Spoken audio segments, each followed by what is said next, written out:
नमस्कार विद्यार्थियों, मैं Suresh Kumar two professors academy में आप सभी का स्वागत करता हूं। आइए हम टीजीटी पीजीटी की श्रृंखला को आगे बढ़ाते हैं।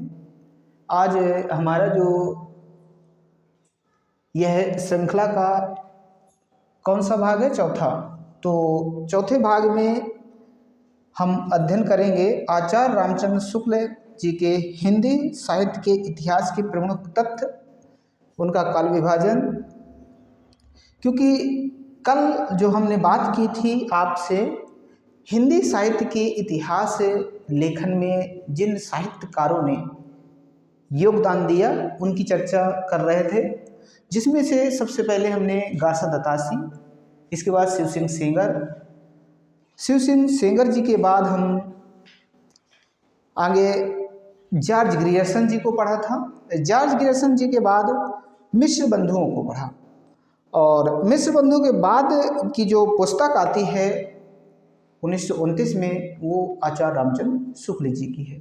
तो ये कल हमने यहाँ तक पढ़ा था और यहाँ पे छोड़ा था, उसी के आगे आज हम इस कक्षा को बढ़ाएंगे और हिंदी साहित्य के इतिहास को आगे पूरा करेंगे।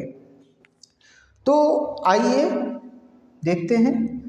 तो आज के जो हमारे लेखक हैं वो हैं आचार्य रामचंद्र शुक्ल।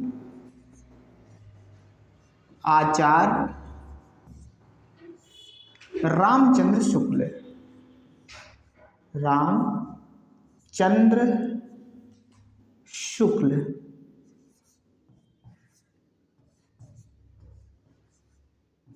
आचार्य रामचंद्र शुक्ल।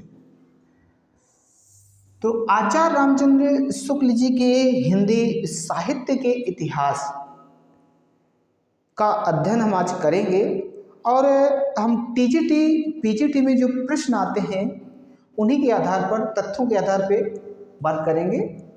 तो अगर हम आचार्य रामचंद्र शुक्ल जी की बात करें,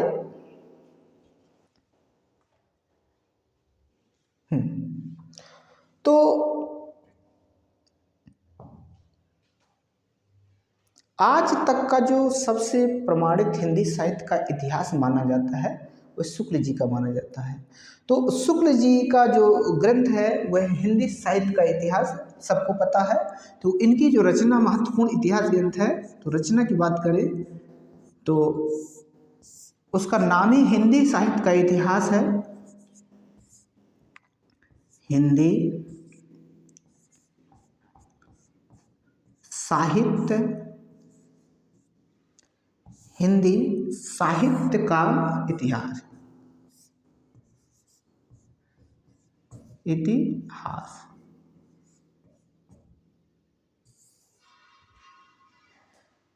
यह उनकी पुस्तक है। और इसका जो प्रकाशन वर्ष है पूछ लिया जाता है, तो प्रकाशन वर्ष की बात करें तो समय है इसका 1929, समय है 1929 ईस्वी। तो सीधे सीधे कभी कभी प्रश्न आ जाता है कि रामचंद्र शुक्ल जी जो हिंदी साहित्य का इतिहास लिखा उसका प्रकाशन वर्ष क्या है। अब इसकी छोटी सी कहानी यह है कि जब रामचंद्र शुक्ल जी हिंदी साहित्य की भूमिका लिख रहे थे, इनका यह उद्देश्य नहीं था कि हम हिंदी साहित्य का इतिहास लिखें। इनका उद्देश्य था पहले हिंदी साहित्य की भूमिका लिखना। तो हिंदी साहित्य की जब उन्होंने भूमिका लिखी तो 1929 में नागरिक प्रचारणी सभा काशी से यह पुस्तक जो प्रकाशित हुई, इसका प्रकाशन अभी पूछ रहे थे, नागरिक प्रचारणी सभा काशी, इसको भी लिख लीजिए। जो संस्था थी तो कहाँ से प्रकाशित हुई? काशी नागरिक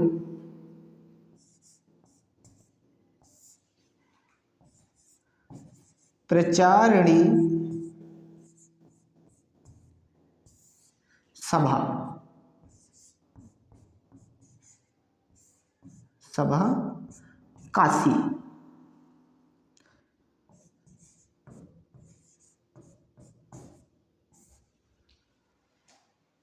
तो इसका जो प्रकाशन माना जाता है तो कहाँ से माना जाता है? काशी नागरी प्रचारणी सभा से, यानी नागरी प्रचारणी सभा।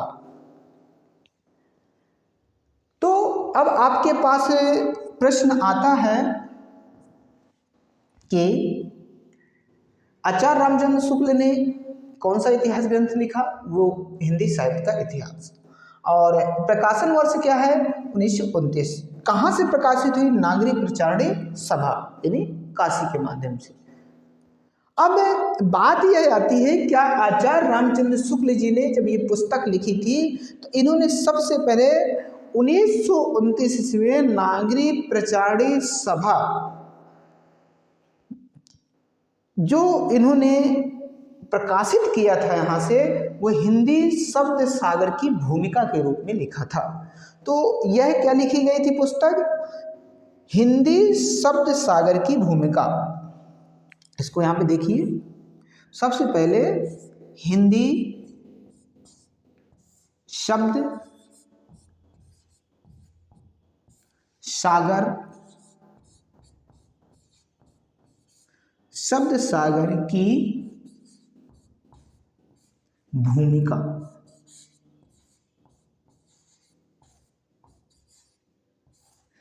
इन्होंने इस पुस्तक को पहले इतिहास ग्रंथ के नाम से प्रकाशित नहीं कराया। 1929 में ही इन्होंने कुछ पहले और कुछ बाद में संशोधन किया और एक स्वतंत्र पुस्तक का रूप दिया। तो प्रश्न आता है कि हिंदी साहित्य का जो इतिहास था उसका नाम पहले का था हिंदी शब्द सागर की भूमिका, यानी हिंदी शब्द सागर। तो इन्होंने भूमिका लिखी थी, किसकी लिखी थी? हिंदी शब्द सागर की। तो ये हिंदी शब्द सागर की भूमिका के रूप में प्रकाशित हुआ। आइए इसके आगे की और घटनाएं देखते हैं। अब जब हिंदी शब्द सागर की भूमिका लिखी गई थी तो इसको पुस्तक का रूप क्यों दिया गया? इसके पीछे भी तीन विद्वानों का मतलब मत है या उनका श्रेय है। वही तीन विद्वान कौन कौन से हैं? देखिए, तीन साहित्यकार और हैं जो इस पुस्तक को एक स्वतंत्र पुस्तक के रूप में लिखने का जो है मोटिवेशन दिया, किसको प्रोत्साहित किया? आचार्य रामचंद्र शुक्ल को। पहले नंबर पे हैं बाबू श्याम सुंदर दास। बाबू श्याम सुंदर दास, बाबू श्याम सुंदर दास। 2 नंबर पे जो स्वयं पुस्तक को लिखने वाले थे आचार्य रामचंद्र शुक्ल। इन तीन विद्वानों का योगदान इसमें माना जाता है। जो लिखी गई पुस्तक तो आचार्य रामचंद्र शुक्ल,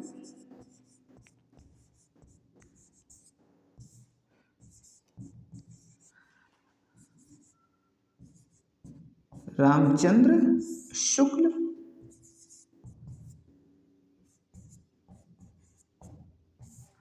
और 3 नंबर की अगर हम बात करें तो इसमें है रामचंद्र वर्मा।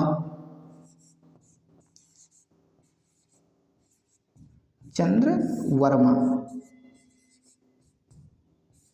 इस पुस्तक को स्वतंत्र रूप से प्रकाशित कराने के लिए जो महत्वपूर्ण योगदान रहा इन तीनों व्यक्तियों का रहा। लेकिन आचार्य रामचंद्र शुक्ल उस समय लेखक थे, इसलिए इनके नाम से ये पुस्तक लिखी गई, मतलब नाम से छपी।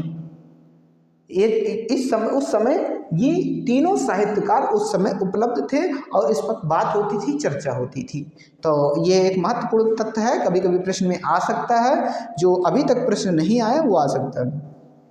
आगे अगर बात करें आचार्य रामचंद्र शुक्ल का जो हिंदी साहित्य का इतिहास है, तो उस इतिहास ग्रंथ में कुल कितने कवियों को उन्होंने लिखा, तो लगभग लगभग 1000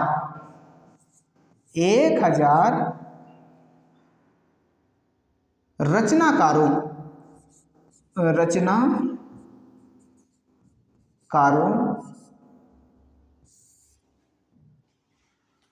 या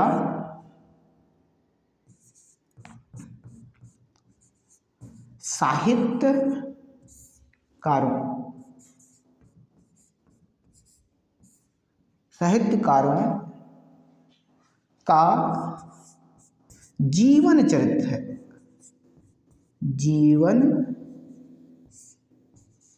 चरित्र है। यह भी बहुत महत्वपूर्ण है, इसमें आप स्टार लगा सकते हैं। कभी कभी प्रश्न पूछा जा सकता है कि कुल कितने कवियों का वर्णन लगभग है, तो लगभग 1000 कवियों का वर्णन मिलता है। एक बात इसमें और है, इस इतिहास ग्रंथ में आचार्य रामचंद्र शुक्ल का जो इतिहास ग्रंथ है उसमें 900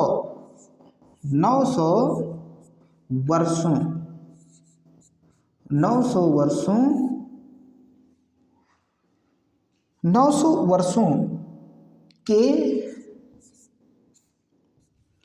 इतिहास या समय को शामिल किया गया है।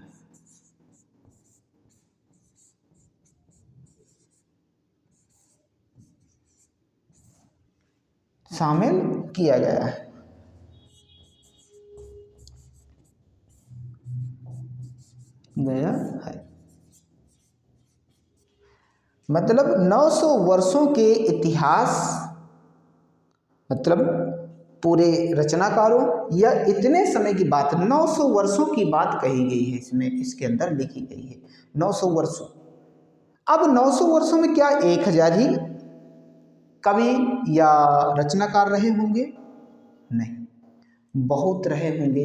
लेकिन आचार्य रामचंद्र जो चुनिंदा साहित्यकार थे, लेखक थे, कवि थे, उन्हीं की रचनाओं को इन्होंने अपने हिंदी साहित्य के इतिहास में जगह दी है।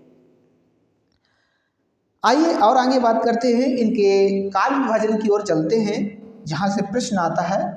आप सभी को पता है कि आचार्य रामचंद्र शुक्ल का जो काल विभाजन है, जो 900 वर्षों का समय है उसके अंदर, उसको मुख्य रूप से 4 कालखंडों में बांटा है। पहला है आपका वीरगाथा काल, वीरगाथा के बाद मध्यकाल, फिर है रीतिकाल, और मतलब रीतिकाल को हम उत्तर मध्यकाल कह सकते हैं, अपूर्व मध्यकाल भक्तिकाल को कहते हैं, और इसके बाद गद्यकाल। तो सबसे पहले आइए बात करते हैं वीरगाथा काल, यानी यहाँ पे हेडिंग डाल लीजिए रामचंद्र शुक्ल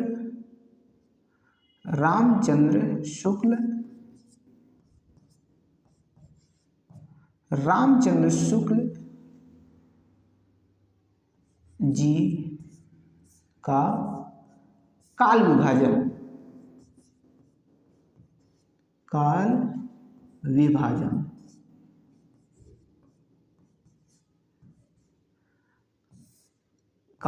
विभाजन इसकी बात करते हैं। तो इन्होंने पहले नंबर पे काल विभाजन किया वीरगाथा काल।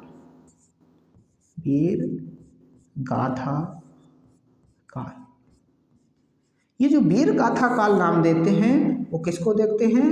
वो देते हैं आदिकाल को, यानी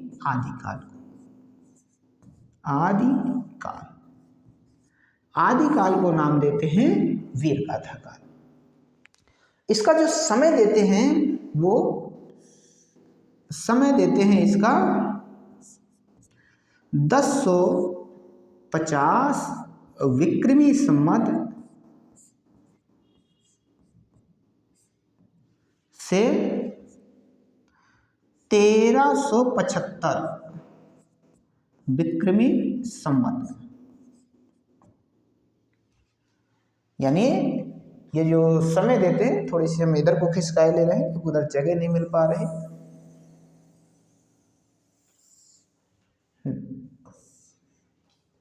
अब आप लोगों को जगह मिल जाएगी।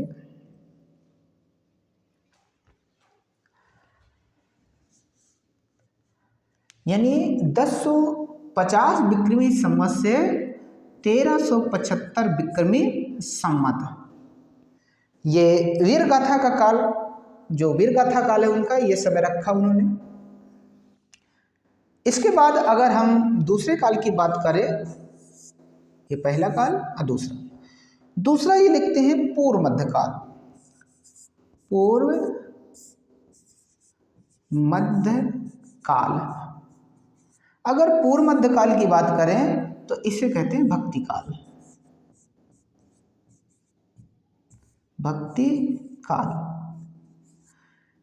आचार्य रामचंद्र शुक्ल दोहरा नामकरण करते हैं, मतलब इनकी जो शैली है दोहरा नामकरण की है।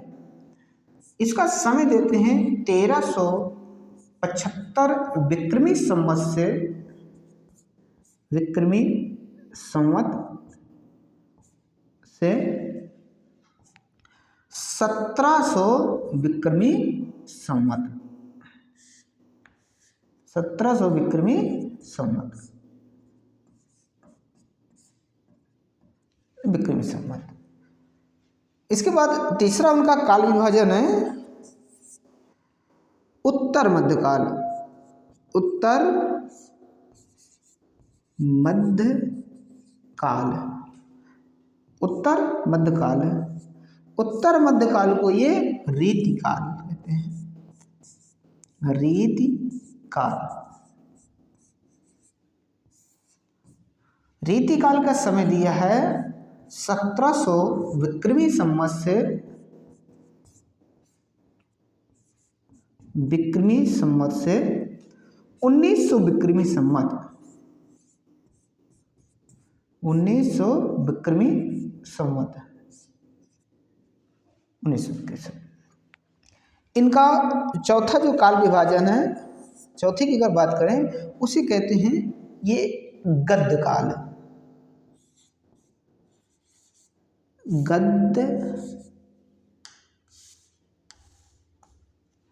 गद्य काल, ये गद्य काल लिखते हैं, सॉरी।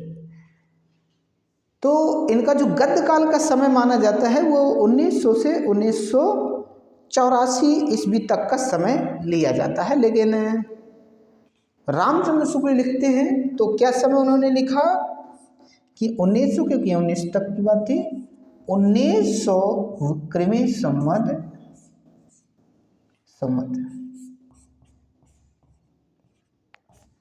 ये 1984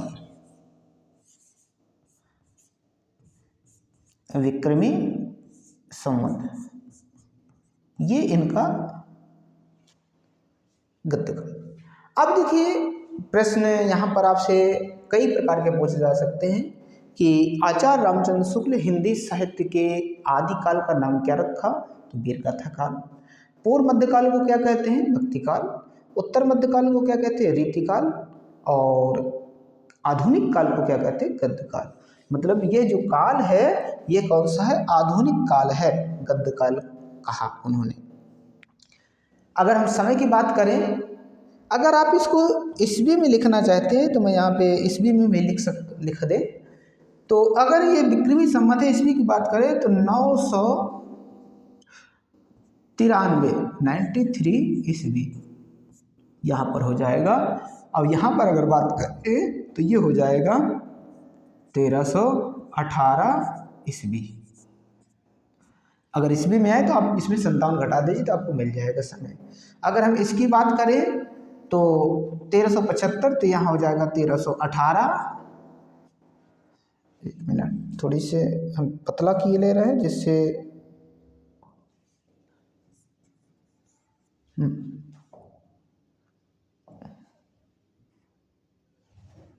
यानी 1318 ईस्वी यहाँ हो जाएगा।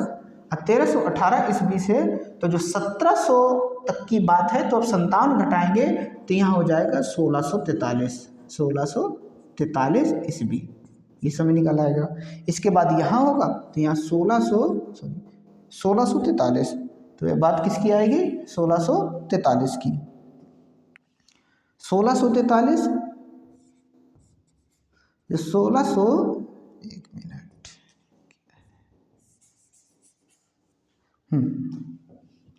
1643 ईस्वी से कहाँ तक की बात मानी जाएगी, ये 1843, क्योंकि 1900 तो 1843 हो जाएगा, 43 ईस्वी, ये समय हो गया। इसके बाद अगर हम यहाँ बात करें तो यहाँ पे समय क्या हो जाएगा, यहाँ पर आ जाएगा 1843 ईस्वी, और इधर अगर आ जाएगा तो इसमें आप 57 गढ़ा दिए, 57, यहाँ 14 में 7 गए 7, इसके बाद यहाँ आपका कितना बचा 7 में 5 गए 2, और इसके बाद अगर बात करें तो 18, यही 1827 ईस्वी आ जाएगा। अब देखिए 1827 तक की बात उन्होंने क्यों कही, क्योंकि जब पुस्तक लिख रहे थे 1929 तक की बात उन्होंने लिखी है। पुस्तक का प्रकाशन कब हुआ, 1929 को, तो उसके पहले तक ग्रंथ लिखा गया होगा, इसके बाद प्रकाशित हुआ होगा।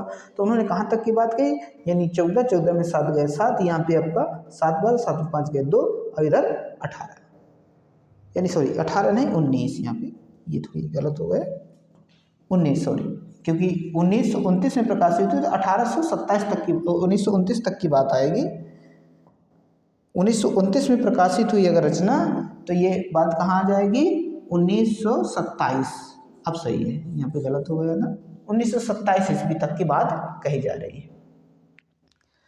अब अगर हम लोग इसके काल विभाजन को अपने देख लिया और आगे चलते हैं, इसके बाद उन्होंने भक्ति काल के भी उपखंड किए हैं, तो उनको भी एक नज़र में देखे ले रहे हैं। आचार्य रामचंद्र शुक्ल के अनुसार भक्ति काल को देख रहे हैं, तो यहाँ लिखें भक्ति काल।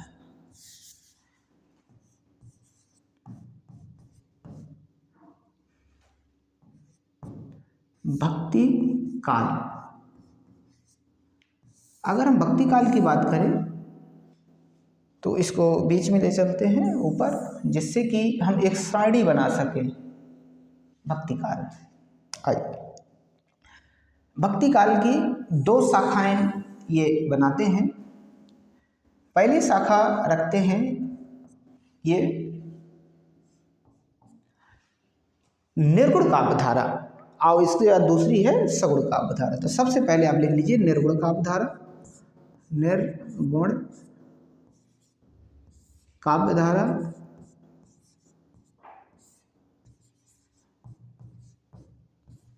और आगे लिखेंगे सगुण काव्य धारा।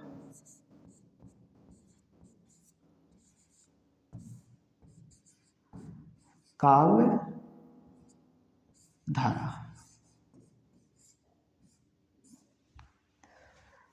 इसके भी फिर 2 खंड करते हैं। इसका पहला खंड देते हैं ज्ञानाश्रयी,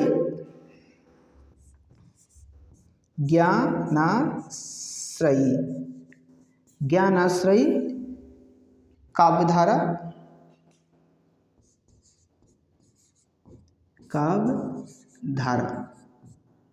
और दूसरा जो नाम देते हैं वो देते हैं प्रेमाश्रयी,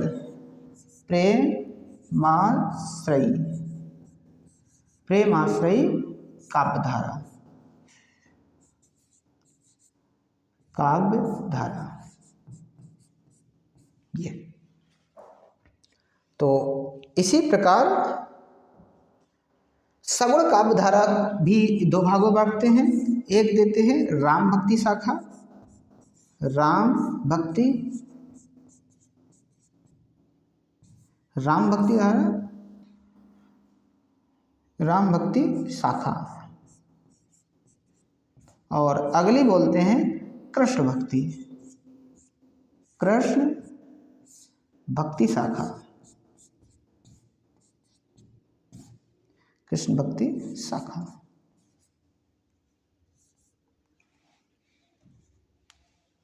प्रेम भक्ति शाखा। तो इन्होंने क्या किया कि भक्ति काल को भी अलग अलग कालखंडों में, यहाँ पर देखिए एक नाम और मिलेगा, ज्ञान मार्गी का अवधारा कह सकते हैं इसे, प्रेम मार्गी का अवधारा, इसे राम भक्ति शाखा जो है तो रामाश्रय का अवधारा कह सकते हैं, कृष्णाश्रय का अवधारा भी कह सकते हैं। ये अलग अलग नाम इसमें हैं। अगर हम बात करते हैं इनके, तो इसमें 4 प्रमुख कवियों को भी उन्होंने दिया है। यहाँ पर रखते हैं वो कबीर को। ज्ञानाश्रय की जब बात करते हैं तो कहते हैं प्रमुख कवि जो है यहाँ पर वो है कबीर। कबीर ज्ञानाश्रय में कबीर को, प्रेमाश्रय में सूफी को, सूफी मतलब सूफी के अंदर किसको रखते हैं, जायसी को। चलिए हम जायसी लिख दें, यानी जायसी को, जायसी, यहाँ पर जायसी को रखते हैं। ये राम भक्ति शाखा में तुलसी को रखते हैं, और ये 2 नंबर हो गया, ये 1 नंबर हुआ, और ये 2। यहाँ पे रखते हैं सूरदास को, 2 नंबर पे लिख दीजिएगा आप सूरदास, सूरदास। ये इनके प्रतिनिधि कवि माने जाते हैं। तो आचार्य रामचंद्र शुक्ल ने ये सारी बातें लिखी। दोस्तों 1 मिनट रुकिएगा हमारे।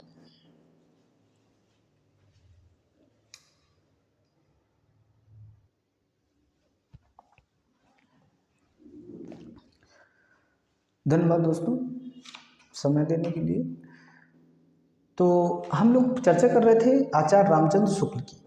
तो आगे हम यह देखेंगे कि आचार्य रामचंद्र शुक्ल जी जो आगे उनके से जुड़ी हुई जो जानकारियाँ हैं उनको भी देखते हैं। कभी कभी जब शुक्ल जी की बात चल रही है, रामचंद्र शुक्ल जी की, रामचंद्र शुक्ल, रामचंद्र शुक्ल, अगर रामचंद्र शुक्ल जी की बात चल रही है तो इनका कभी कभी क्या पूछ लेते हैं, जन्म पूछ लेते हैं।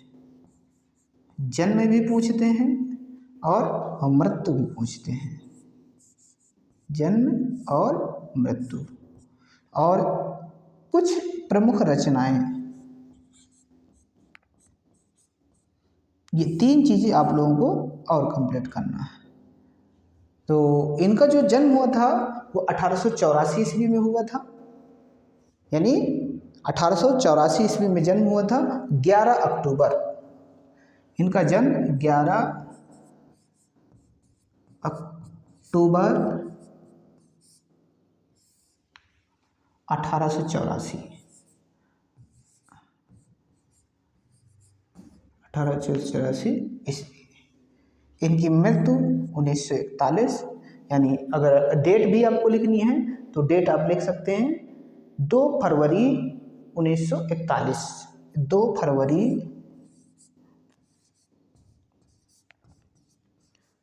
फरवरी 1941 इसमें कभी कभी इनके जीवन से संबंधित बातें पूछी जाती हैं। इनकी काफ़ी रचनाएं हैं, लेकिन प्रमुख रचनाएं अगर हम बात करें तो हिंदी साहित्य का इतिहास, जैसे कि आप पढ़ ही रहे हैं इस समय, 1929 में प्रकाशित हुआ। इसके बाद इनकी रसमीमांसा है, गोस्वामी तुलसीदास है, महाकवि सूरदास है, चिंतामणि 4 भाग है, अब विश्व प्रपंच। तो इसमें लिख ली रसमीमांसा, रसमीमांसा, रसमीमांसा। रसमीमांसा के बाद आप ले लीजिए गोस्वामी तुलसीदास, गोस्वामी तुलसीदास,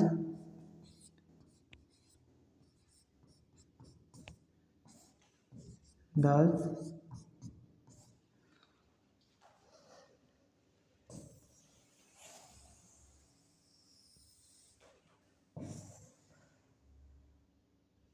तुलसीदास।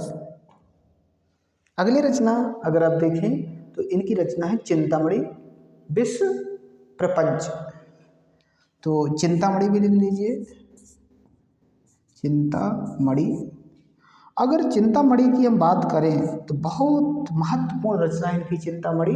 और चिंतामणि में इन्होंने क्या किया, जो निबंध है इनका, ये कुल मिलाकर के 4 भागों में है चिंतामणि। चिंतामणि 4 भाग हैं इसके, 4 भाग। चौथा भाग देखा, ये क्या है, निबंध है इनका, निबंध। इसके बाद विश्व प्रपंच दर्शन है इनका, विश्व प्रपंच। विश्व प्रपंच जो रचना है वो क्या है, दर्शन।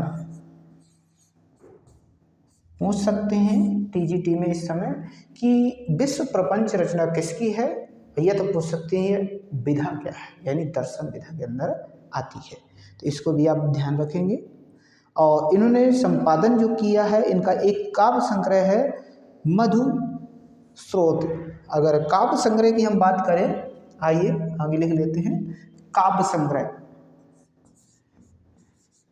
काव्य संग्रह, संग्रह। तो इनका जो काव्य संग्रह है वह काव्य संग्रह है इनका मधु स्रोत, मधु स्रोत। इसको भी आप एक बार नोट कर लीजिए और जरूर, ये इम्पोर्टेंट रचना है, इसमें आप स्टार लगा सकते हैं। क्यों लगा सकते हैं, क्योंकि ये पूछी जाती है रचना। इसके बाद अगर हम कुछ इनके संपादन कार्य को देखें तो जायसी ग्रंथावली और नागरिक प्रचारणी पत्रिका। तो जायसी ग्रंथावली, जायसी ग्रंथावली, जायसी ग्रंथावली और नागरिक प्रचारणी पत्रिका इन्होंने निकाली, नागरिक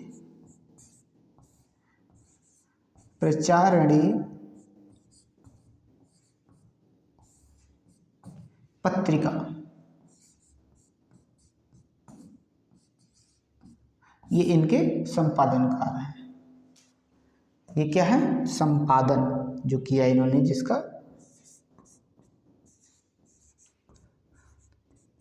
ये इनका संपादन कार्य है। तो अगर काव्य संग्रह पूछा तो मधु स्रोत है और संपादन कार्य इनका ये है। कभी कभी आचार्य रामचंद्र शुक्ल जी की जो यह हिंदी साहित्य का इतिहास ग्रंथ है, तो इन्होंने वीर गाथा काल नाम उसको दिया। तो वीर गाथा काल नाम देने का उद्देश्य उनका क्या था, उन्होंने मुख्य रूप से यह भी अपने इतिहास ग्रंथ में इंगित किया कि कुल 12 ऐसी रचनाएं हैं कि जिनके माध्यम से हम इसको वीर गाथा काल कह सकते हैं।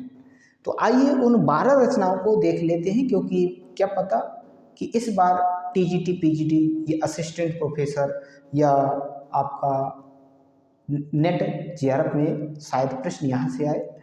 तो अब हम इनकी जो 12 रचनाएं हैं आदिकाल यानी वीर गाथा काल कहने का उद्देश्य जो है उनको देखेंगे।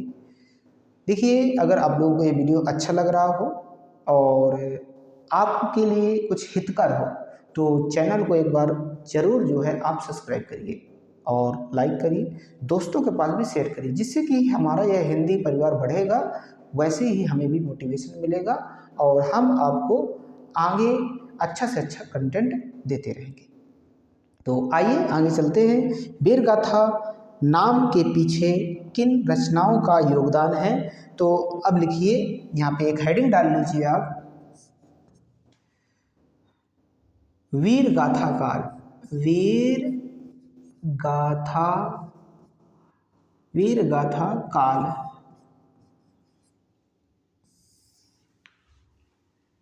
की प्रमुख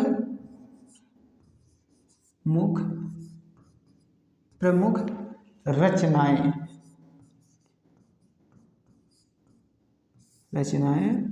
किसके अनुसार? शुक्ल के अनुसार। आगे लिख लीजिएगा शुक्ल।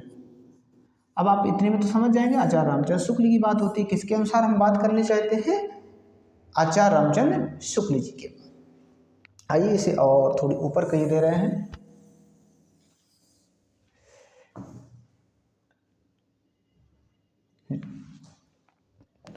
तो हम यहाँ से पहली रचना लिखेंगे। इनकी पहली रचना जो इन्होंने माना, तो पहली रचना इन्होंने माना है विजयपाल रासो, दूसरा हम्मेल रासो, तीसरा पृथ्वीराज रासो। तो सबसे पहले लिखिए विजयपाल रासो।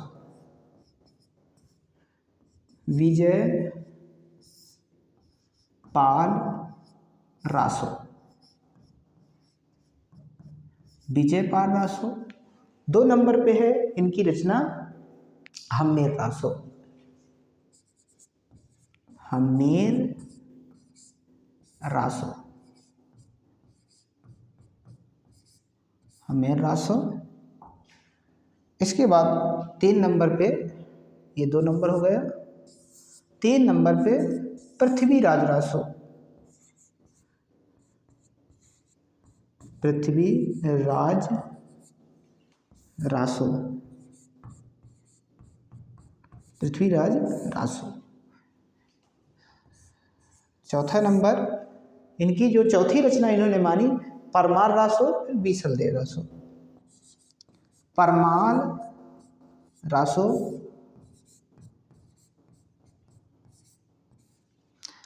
5 नंबर पे बीसलदेव रासो। बीसलदेव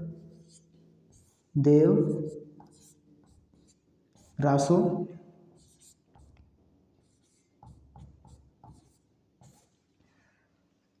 इसके बाद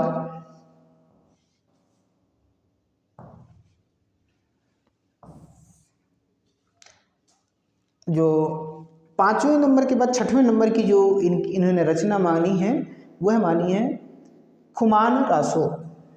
6 नंबर खुमान रासो। कोई कोई खुमाण लिख देते हैं, खुमान रासो, खुमाण भी लिखा जा सकता है, खुमान रासो। इसके बाद 7 नंबर की अगर हम बात करें, तो 7 नंबर पे इन्होंने जो रचना लिखी है वो ली है कीर्ति लता। कीर्ति लता, कीर्ति लता। और 8 नंबर की अगर हम बात करें, 8 नंबर पे कीर्ति लता और कीर्ति पताका। कीर्ति पताका, कीर्ति लता और कीर्ति पताका। इसके बाद विजयपति पदावली, मतलब विद्यापति की जो पदावली है। इसके बाद आप 9 नंबर पे लिख सकते हैं पदावली। पदावली, पदावली। और 10 नंबर पे अगर आप लिखना चाहते हैं, तो 10 नंबर पे इन्होंने जो रचना लिखी है वो लिखे जय चंद्र प्रकाश। जय चंद्र प्रकाश, जयचंद्र प्रकाश। इसके बाद 11वीं रचना है, 11वीं रचना इन्होंने जो लिखी है वह है जय मयंक जस चंद्रिका। जय मयंक जस चंद्रिका।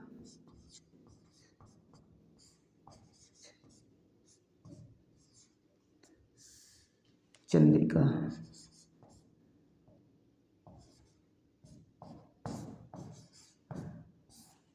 जय मयंक जस चंद्रिका। इसके बाद खुसरो की पहेलियाँ 11, 12 यानी 12 नंबर पे जिन्होंने रचना दी 12।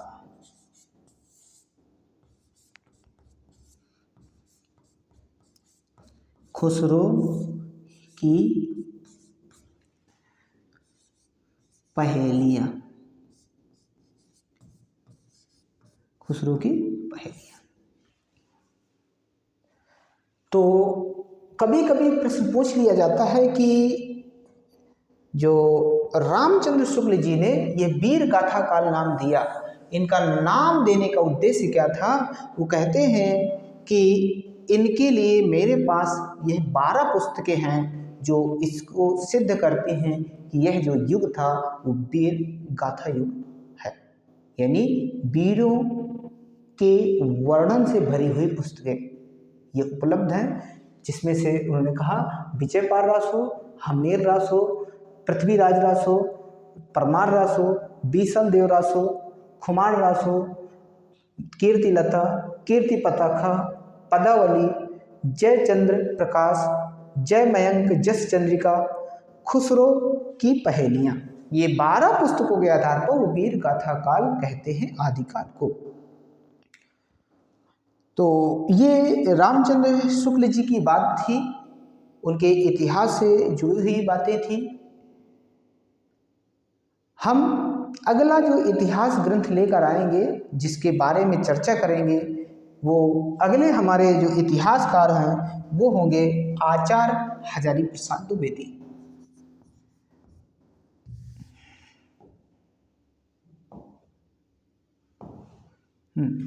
अगले जो हमारे इतिहासकार हैं वो होंगे आचार्य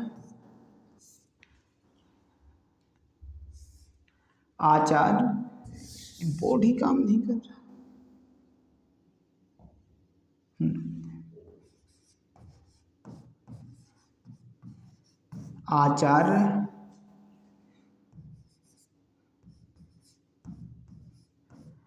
आचार्य हजारी प्रसाद द्विवेदी।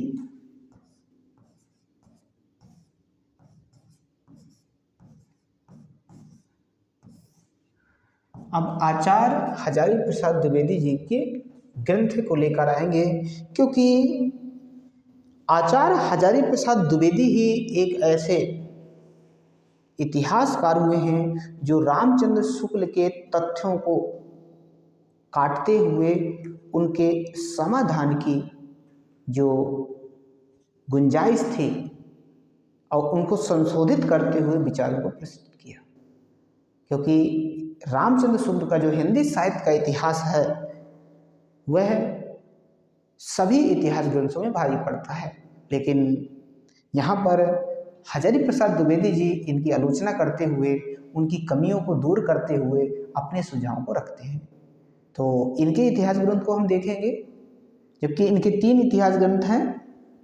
सबसे पहला इतिहास ग्रंथ आप जब इनका देखेंगे हजारी प्रसाद द्विवेदी जी का, तो हिंदी